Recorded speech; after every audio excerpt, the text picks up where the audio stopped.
Hey, everyone. Happy Friday. We made it through another week. And I want to say welcome to another episode of Love Lessons with Martis, the Love Coach. Of course, I am so excited that you're here with me. This podcast is a safe space for real conversations about love, healing, relationships, self worth, life challenges, and everything in between. As you know, every Friday I will be sharing love lessons, sharing self healing gems, offering encouragement, and helping you build a healthy relationship. Starting with the relationship you have with yourself. Whether you're healing from a heartbreak, navigating grief, working on your confidence, or simply looking for a little guidance, know that you're welcome here. So, as always, grab your coffee, your tea. It's Friday, your cocktail. Or your favorite drink, get comfortable, and let's talk love.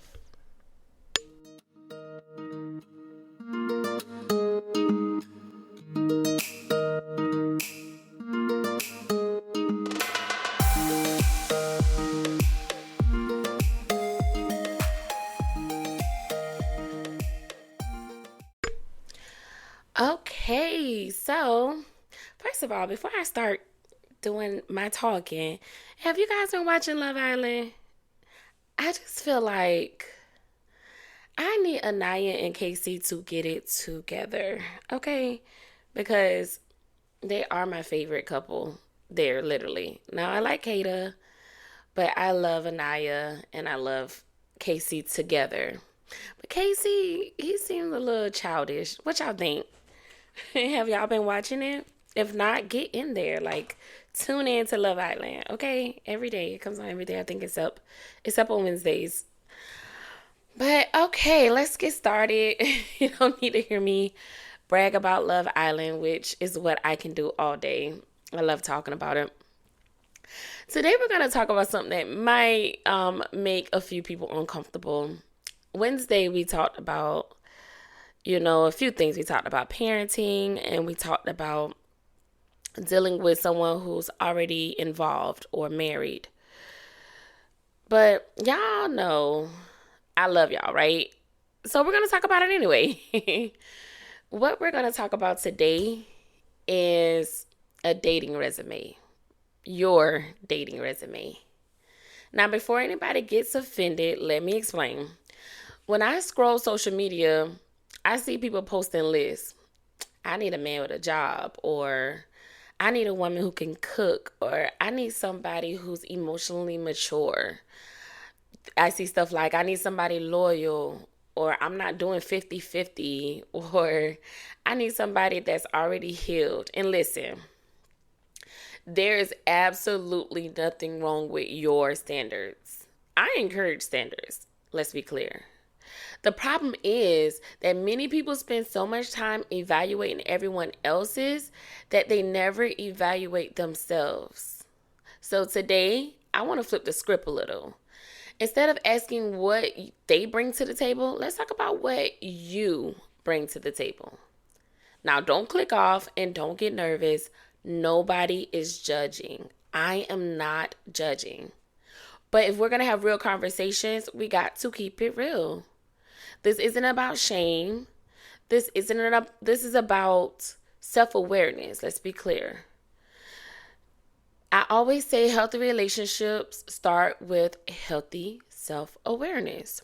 And self-awareness is one of the sexiest qualities a person can have.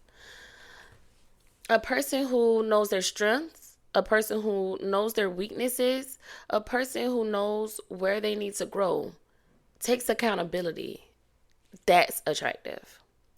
So let's pretend for a moment that dating worked just like a job, just like you're applying for a job. Imagine your dream partner posted a job opening. Imagine you submitting your relationship resume. Do you think they would hire you? Now pause. I want you to really think about it. Would they hire you, honestly? Because if you're asking for communication, can you really communicate? If you're asking for loyalty, are you really loyal? If you're asking for honesty, are you honest?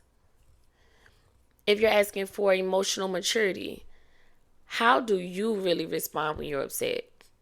Do you communicate or do you disappear?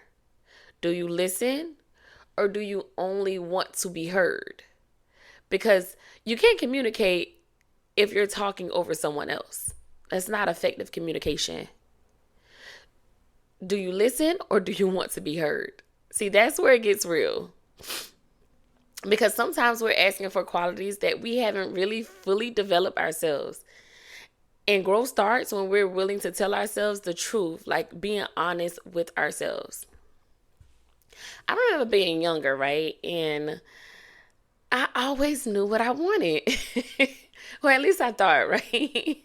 I thought I wanted someone tall, handsome, tall, sexy, country, had a good job, funny, all the things, all of the things, child. But as I got older, something changed. I stopped asking, what kind of person do I want? And I started asking, what kind of person am I actually becoming? Because here's what life taught me. All right, so let's be clear. I had a failed marriage. I won't say failed, but failed because we're divorced. But that marriage, we were young, we had children, and our life was about just our children. We lost touch of like who we were, I think. So at that moment, with that marriage, it was about what I thought was supposed to be the perfect man for me. But here's the thing, you can attract a good person and still lose them if you're not emotionally healthy. And that was me. You can attract somebody amazing and still not be ready for them. You can pray for a healthy love while still carrying unhealthy habits. And although my marriage failed due to infidelity, that was still a lesson that I had to learn. Because healing isn't just about finding the right person. Sometimes healing is about becoming the right person. See, me and that man, we both had to grow. We both had a lot of maturing to do. We both had to heal unhealthy habits. And because I knew about things and he knew about things that we both needed to do separately. And that's okay. Now, nobody is going to be perfect. None of us are perfect. I am certainly not. But growth requires honesty, and honesty requires courage. All right, let's get into our love gems for today. Your standards should inspire growth, not create double standards. A healthy relationship is two people bringing value, not one person carrying the entire relationship. You don't have to be perfect to be loved, but you should be committed to growing. That is important. The right person will appreciate you just for who you are. The healed version of you would appreciate them too. Stop asking who's coming to save me and start asking yourself, who am I becoming? So, about these dating resumes, did you pull yours out? Is it in your head right now? All right, let's build a dating resume together. We're going to go section by section. You guys are ready? Let me know if you need to pull out some paper or make sure you're sitting down.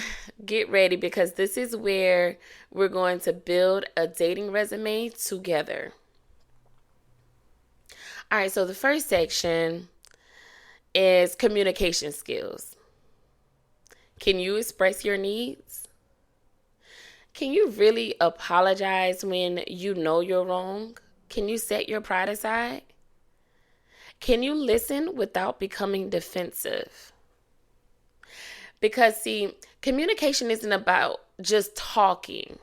Communication is understanding. So your first section is your communication skills. So the questions that you should be asking yourself is, can you express your needs? Can you apologize? Can you listen without becoming defensive? All right, so section 2, emotional availability.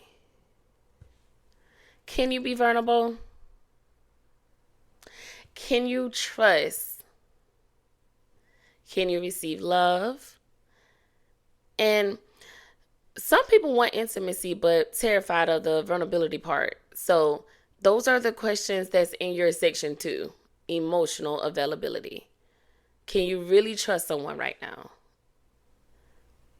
All right. And can you really receive love?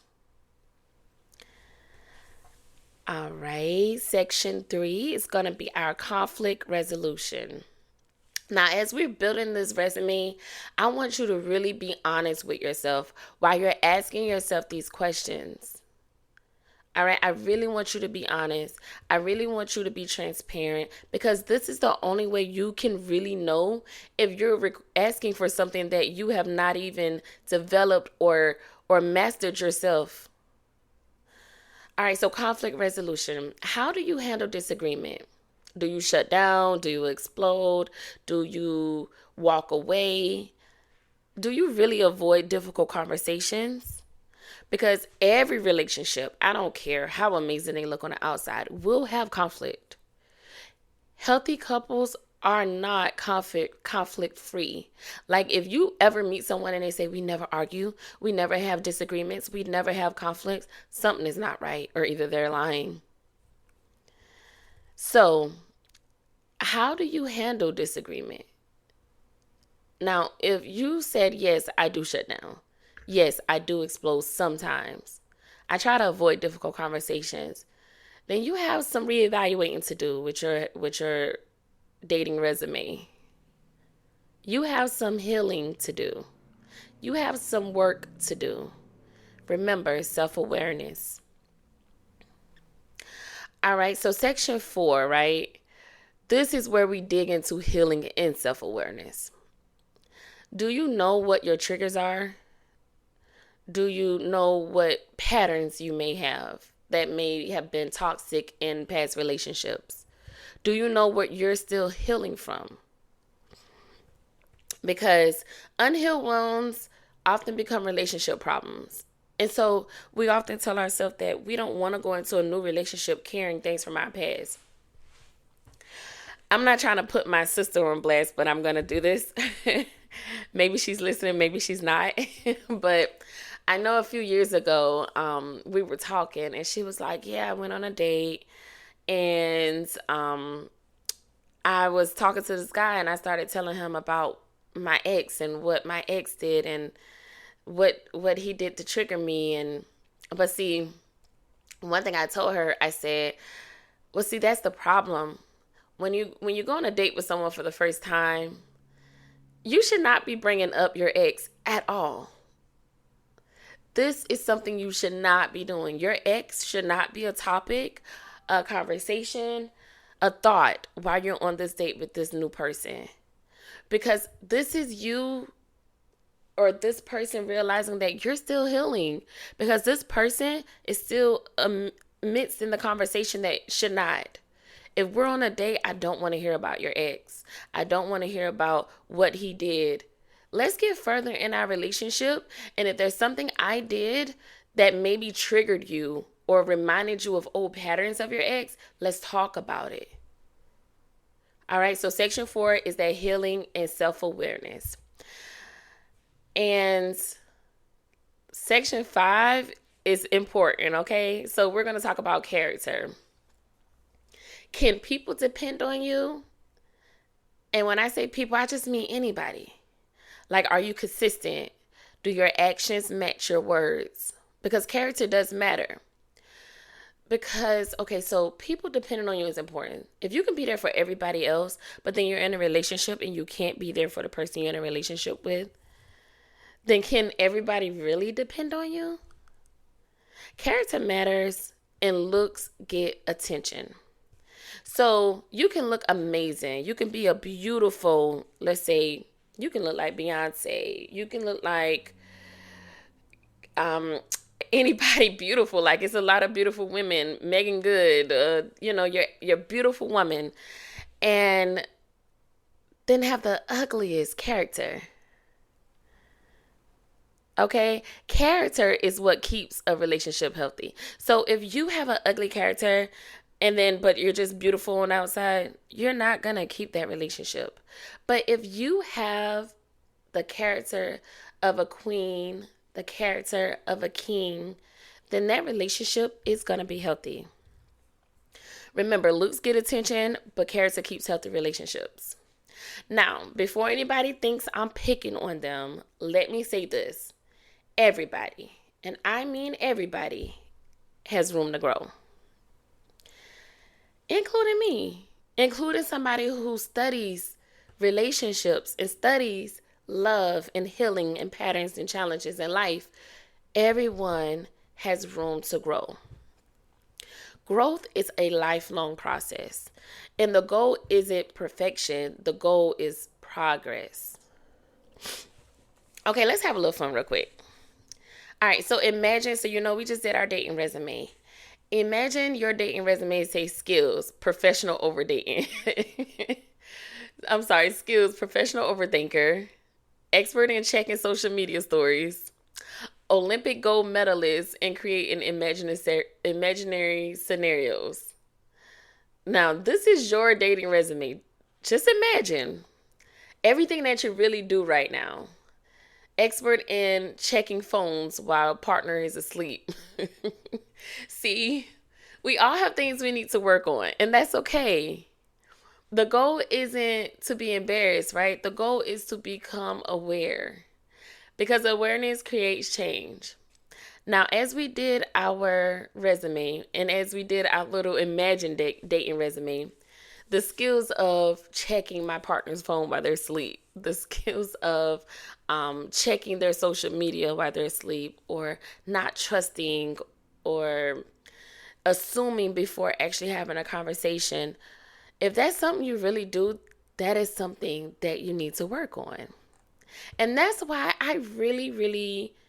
I'm all for creating a dating resume. When I talk to people, even in like my relationship coaching, or people who want to be like, oh, I'm ready to start dating. I can't figure out why I can't find anyone, or why, I keep attracting the wrong people. I always say, like, what's your dating resume like? And people be like, what, a resume for like a job? Yes, create a dating resume. It's important. It will help you, because you're going to ask yourself questions in that dating resume that you wouldn't even think to ask yourself whenever you're looking for someone that you want to date. All right, so before we leave today, I want you to do something. I want you to take a few minutes this week, grab a notebook, and if you purchased the Back to Me Healing Journal, grab that. And I want you to write your dating resume. So in this resume, I want you to write your strengths, write your growth areas, write what you're proud of, write what you're still working on. Let's add that in there. And I want you to be very honest. I want you to be very, very transparent with yourself. So again, you should be writing your strengths, areas where you can grow, what you're proud of, and what you're still working on. Be honest, be transparent. Because the relationship you want starts with the person you are becoming. And when you focus on becoming healthier, you naturally begin attracting healthier connections. You are more than welcome to share your dating resume with me. Hey, maybe 2 people may send me resumes that may be a perfect match. We shall see.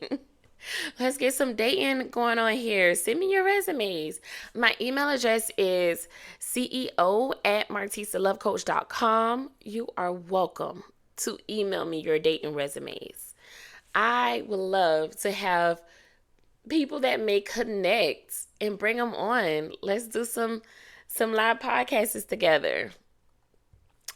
All right, let's go into some affirmations. I want you to first breathe in and exhale. Today's a good day. It's Friday. We had a long week. We had a good week, but we made it. Repeat after me. I am worthy of healthy love. I am growing into the person I am meant to be. I release perfection and I embrace progress. I communicate with honesty and confidence. I am emotionally aware and I am emotionally available. I learn from my mistakes. I bring value to my relationships. I deserve relationships built on respect and trust. I am healing, growing, and evolving. I am becoming the partner I am looking for. All right, my loves, thank you so much for spending today with me. If today's episode touched your heart or helped you in any way, or reminded you that you're not alone, be sure to follow the podcast, share it with someone who may need it, like a neighbor, a friend, a teen, a cousin, an aunt, an uncle, your pastor. Share it with anyone. And don't forget, if you have a letter, question, or a situation you'd like for me to discuss, please send it. The link for Letters to the Love Coach is on my website, martisthelovecoach.com. It's also on every single social media platform. Instagram, Love with Martis. Be sure to follow me. TikTok and Facebook, Martis the Love Coach. Or, of course, visit me, martisthelovecoach.com. New episodes of Letters to the Love Coach air every Wednesday. And in Love Lessons airs every single Friday. Until next time, keep healing, keep growing, keep loving yourself, and remember, you deserve the love that you're looking for. I love you guys. I'm Martis the Love Coach, and I'll talk to you soon.